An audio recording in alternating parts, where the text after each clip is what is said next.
Hello and welcome to City Corner, an ongoing program where we talk with City Council and staff about what's going on in our community. I'm Hollie Logan, Richland's Communications and Marketing Manager, and joining us today is Richland Mayor Pro Tem Terry Christensen. Hi Terry. Hi Hollie. Good to see you. Good Thanks to for be coming here. back. You bet.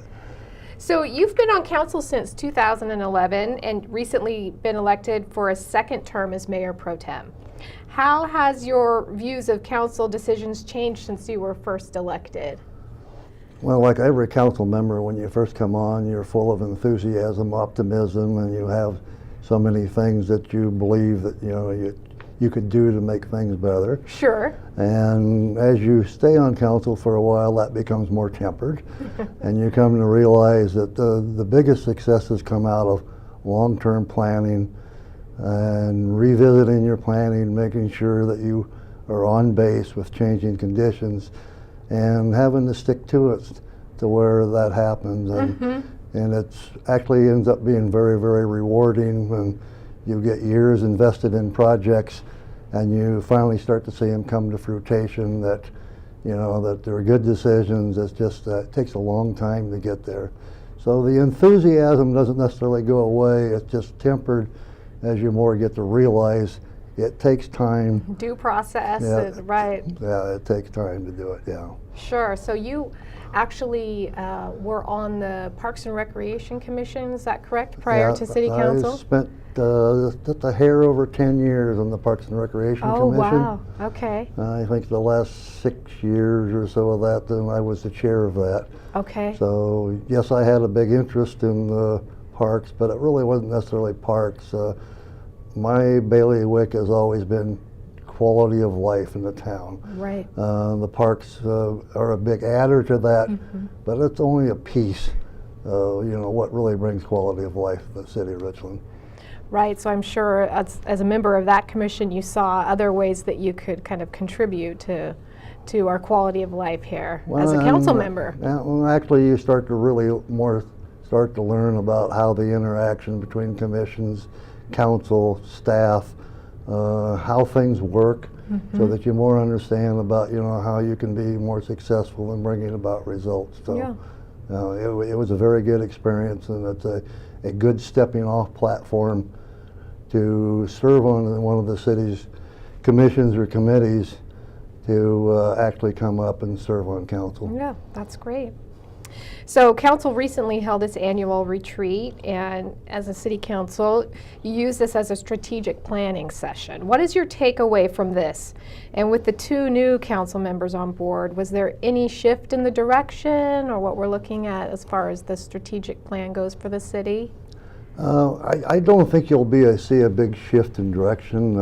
One, it's great to have the new council members come on. They bring their enthusiasm, they bring in energy. It is fantastic to do it. The retreat's 1.5 days. You get to spend a lot of time talking about what's in the strategic plan, where do we want to go, what might have been completed that maybe isn't necessarily all completed. You need to go. So they're very, very, very good, and it really starts to put together an outline to hand to the city manager, so the city manager can take all that input that she gets over that day and a half and bring it back to her leadership team and start to try to put that together into a plan, more functioning plan, more detail about how to get from point A to point B. Right, setting goals. Yeah, the retreats are very, very good. They're long, but really, I think they're very positive. Sure, I'm sure it lends to a little bit of a team building element as well. Actually, it does, and it's an opportunity if you're not quite in the same direction to, have a conversation about where you're coming from and how do you look at things. So it's very good to bring it together, and I think councils have always stayed being pretty conservative in Richland. I don't see any kind of change from that. People are all still interested in making it affordable as possible in Richland. The things that bring quality of life to Richland are always a focus of the group. May not use those exact words, but that is actually the result you're heading Sure. toward. That's great. Council continues to direct staff to focus on the core downtown central business district and waterfront. What are citizens seeing as a result of this focus? Well, I think, a big part of what they're actually seeing at this point in time is, the development that you're seeing within the Swift corridor. Right. The development of the waterfront is really looked at as a continuous thing from Columbia Point all the way up the river through Howard Amon Park, linking the downtown sector and actually linking the Swift corridor. City Hall is going up. That's something that you probably see once in your lifetime when you get a new City Hall built. That's true. Way overdue to get done. Using existing funding sources, so it's not costing anybody anything additional at this point. It's not that it's free. You still have existing funding source that you have going for it. But you see that going on. We've seen Cadillac continue to expand and go up. We've seen new businesses come in on the corridor. CBC built their new building right adjacent to the library. Right. You're seeing a lot of things that are happening right now that are coming forward. And all of those things end up being from long-term plans and part of that strategic plan that goes back many, many, many years. Many years. Talking about, seeing things come to fruition, this is one of those things. Yeah, pretty exciting. And you won't see it this year, but in the near future, of course, City Hall will come down. This will be a piece of land to market. Excellent location. Look for something exciting to come here. Eventually the fire station will go. We'll open up a corridor, from Swift heading right down into the park. So many, many, many great things out there, and we're starting to see things move. Switch gears a little bit. Part of what we also looked at was for quite a long time with all the growth we had up in the Queensgate area. Right. What we didn't have was any kind of connection about how do you still keep downtown vibrant? How do you still serve that area? And it was determined that a long time back, and I know many, many, many years ago I served on committees back when I was on Parks and Recreation about how would that corridor be, and that's where the Dupertail corridor came into existence. So part of building that bridge had not necessarily its source in how to relieve traffic on the bypass, but it really had more to do with how do you keep the city interconnected? Sure. How do you keep the new growth area up in the Queensgate area connected? Can I shop at Walmart and then go down to the Parkade and have lunch? Is that easy to do? And under existing conditions, no, it's not. Right. But with the bridge coming in and the corridor and the traffic work, the road work that's been done in there, then that will link that corridor, and it would be very easy for people to shop in one destination and connect to the other destination. Yeah, it's exciting to see, each of the phases of that corridor developing. And now it's the bridge. We're there. Now it's just the bridge, just that last piece. Yeah, that's exciting. So council recently created the Transportation Benefit District, and that's a tax that's going to be used to assist with paying for a portion of the pavement preservation program, as well as supplement funding for the bridge, as we're talking about the bridge. What is your approach to the TBD funding source and how it should be used?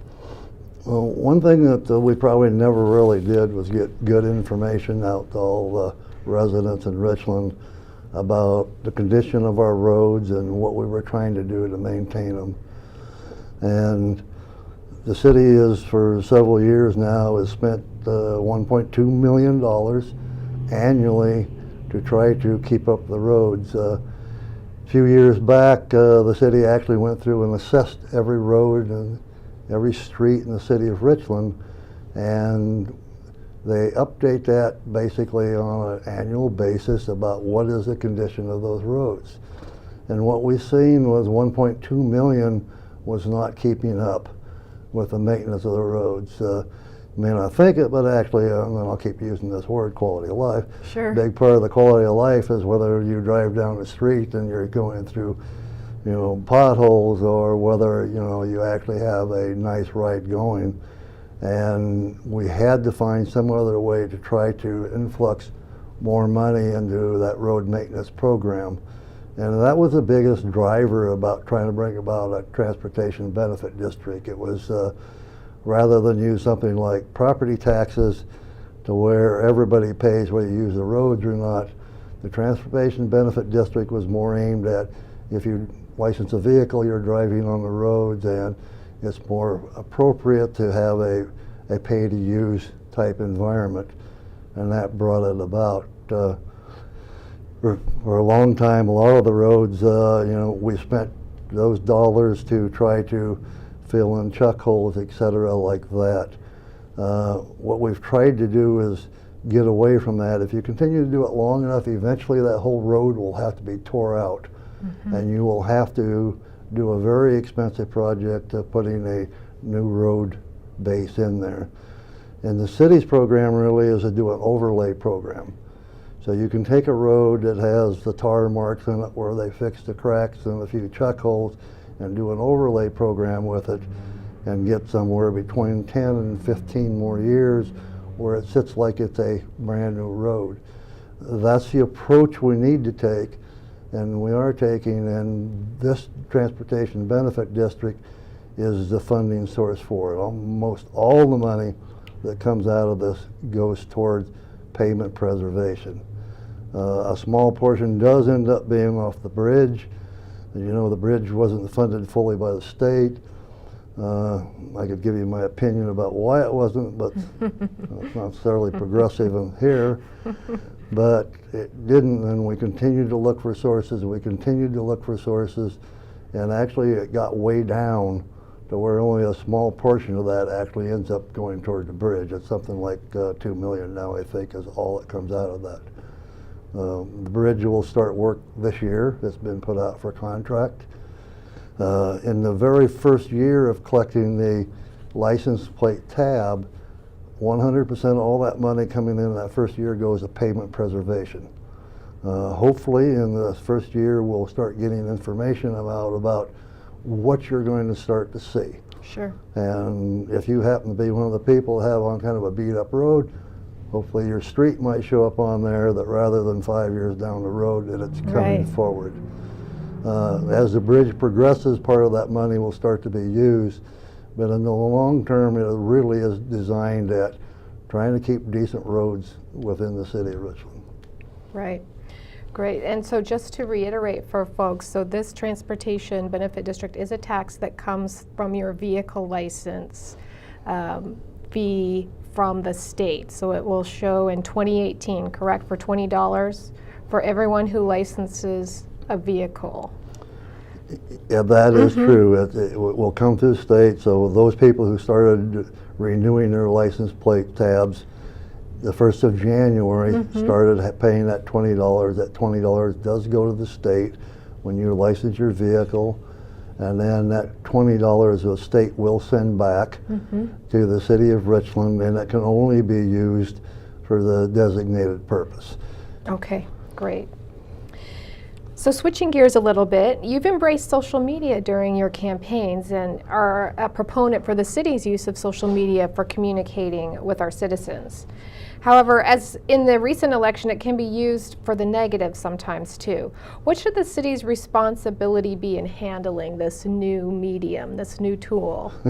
Well, it was something, that came out and everybody thought was going to be so positive. And it really is positive because so many people do rely upon it. But unfortunately, what it does also is it opens it up to comments. A lot of times the comments are negative, comments are misinformation, comments you're reading you don't even necessarily know who they're from. Sure. People are allowed on the mediums to set up fake identities to where that doesn't even really have traceability. Once they start posting negative things, it tends to fuel other negative things. And so the only thing we can do as a city is basically put out the positive messages, just like we intended, get that information out in front of the people, We probably do have a responsibility to look at those comments.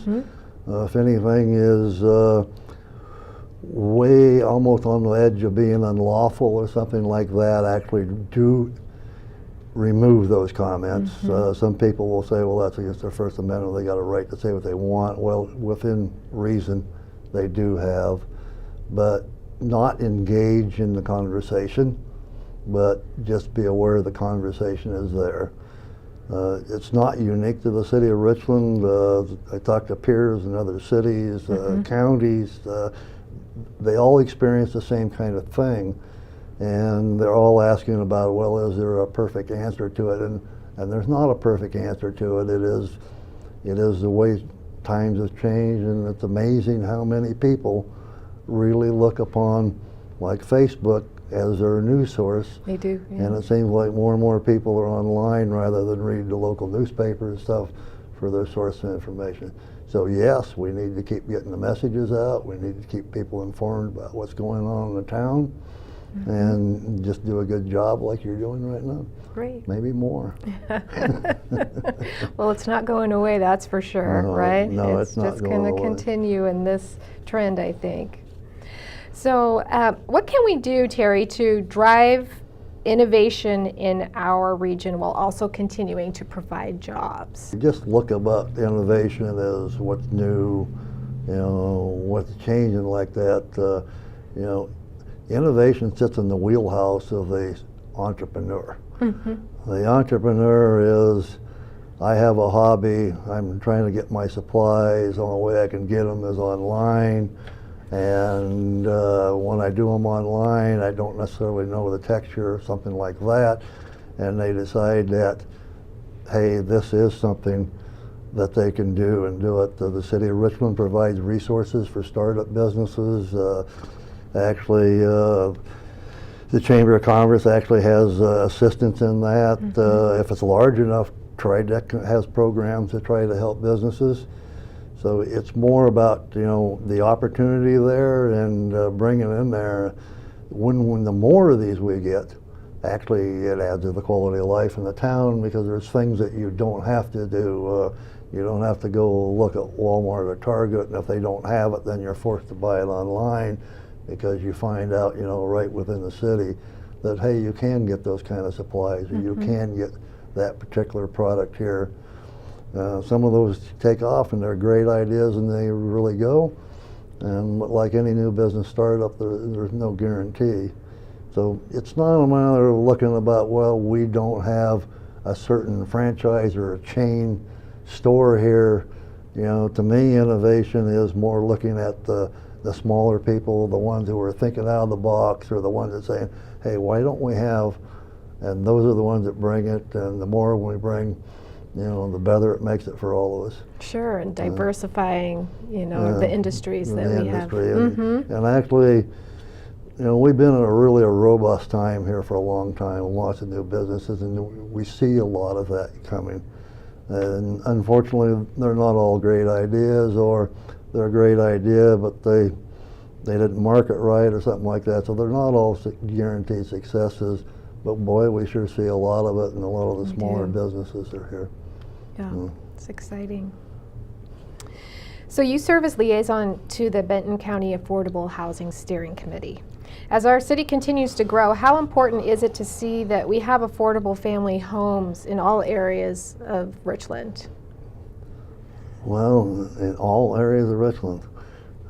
I'll talk of Richland in general. Okay. And it is very, very important that we do it. In this day and age, the housing market is so tight, it is really even harder to serve a lot of those people.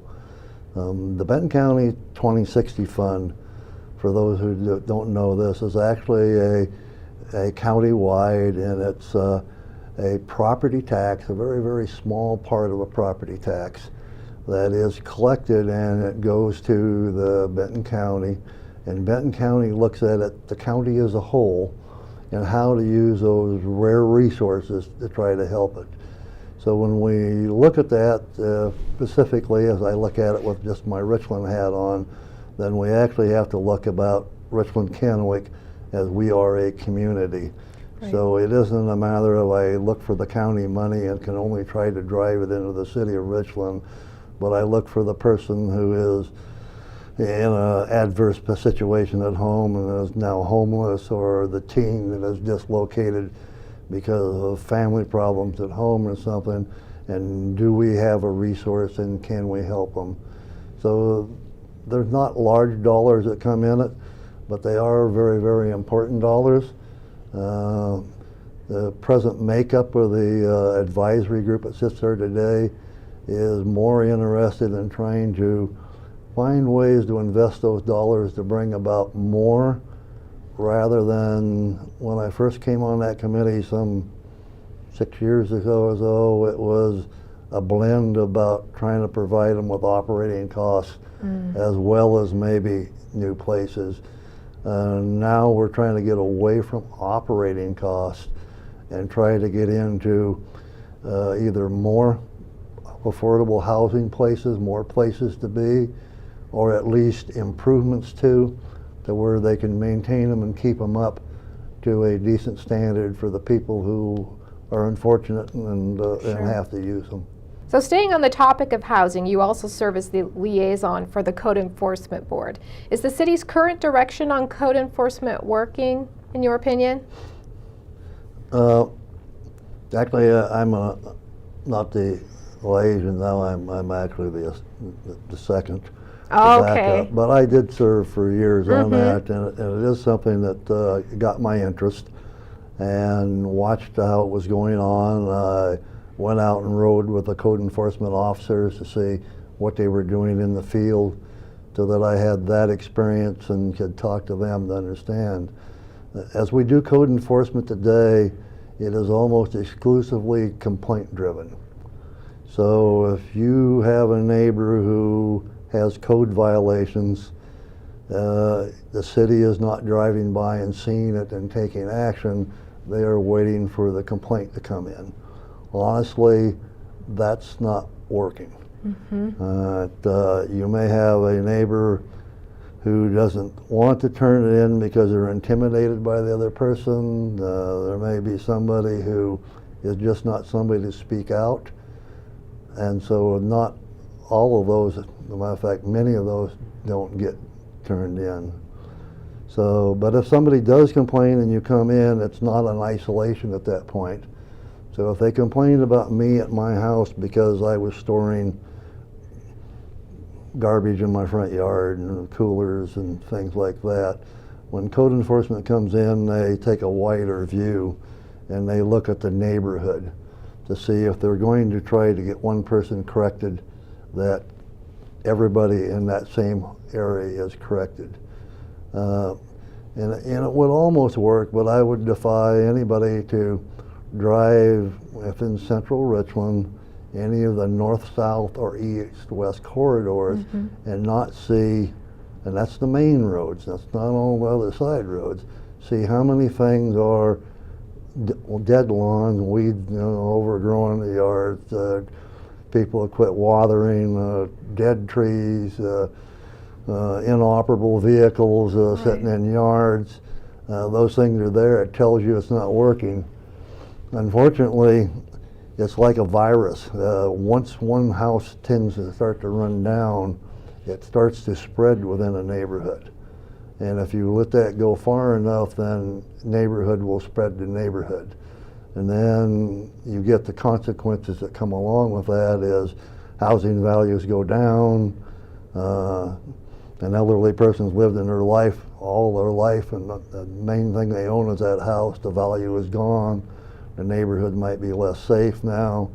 So you need to take some. It's hard because if you own something, that's kind of like I own it and leave me alone. I have rights, but on the other hand, you also end up with responsibilities. A spreading problem now is we have so many absentee owners. Oh, yeah. And it was a lot to do with people who had retired, owned their homes, moved out of the area, left their houses behind as rentals. But it's also got to a point now where there's a lot of people outside the area are looking at the very affordable housing here and the demand for housing here, and with no intention of ever living here or actively managing the property, are buying the properties and turning them into rentals. Code enforcement just goes out of their way, way out of their way, to try to help people to fix the problems. If they're low income, somebody having problems, there are resources with not-for-profits, church groups, who come in and will assist people and help them. And sometimes code enforcement spends months with these people, working with them to try to resolve the problems. On the other hand, when we have absentee owners and we have renters in, code enforcement has the challenge of trying to work with them. The renter is not necessarily accountable and responsible. The absent owner is. It just takes time and resource to try to do it. So even in our retreat, this topic came up. Did it? Okay. Okay, and in talking through this topic, there was a general consensus that we are going to have to get away from the complaint-driven and start to become more proactive in trying to work it. One council member dissented from that, but one council member is one vote, and so it really was a general conversation that says, yes, we need to move forward, that let's get a handle on it before things get worse and worse. A lot of the problems aren't necessarily only in the old government houses that were built back in the 40s, early 50s. You start to see it into the houses that were built in North Richland and the areas where we're starting to, houses were built in the 70s, houses that were built in the 80s. So, for the bigger part, on the other side of the Yakima River, you see less of it, but there is some of that even starting to happen in the earliest developments that were built out there. And we just, as much as you don't want to get involved in somebody's property rights, it's a matter of the community and keeping the community right and being responsible to your neighbors. Sure, and I'll use your term, quality of life. It definitely contributes to that as well. And for any of our viewers who are interested, they can view our Richland Municipal Code on our website for more information about some of that. So as we prepare to close, wanted to ask you, what do you see as Richland's greatest strength? Well, you know, to me, the greatest strength in Richland really is the residents themselves. Sure. We have fantastic people here. Those people not only serve on our boards and commissions, but think about all the things that they're, whether it's Little League, whether it's your church group, whether it's, you know, people care enough about their town, people care enough about their peers, people care enough about their kids that they actually put their time in. They're not looking for somebody else to take care of things for them. We really have fantastic people here who get involved, who do things, go out. You publish a lot of it, you know, right on the city's website when groups get out and do things. But think about the things that go on year to year, month to month, and those organizations really add to the strength of the town. That's true. In some cases, the city augments that kind of stuff.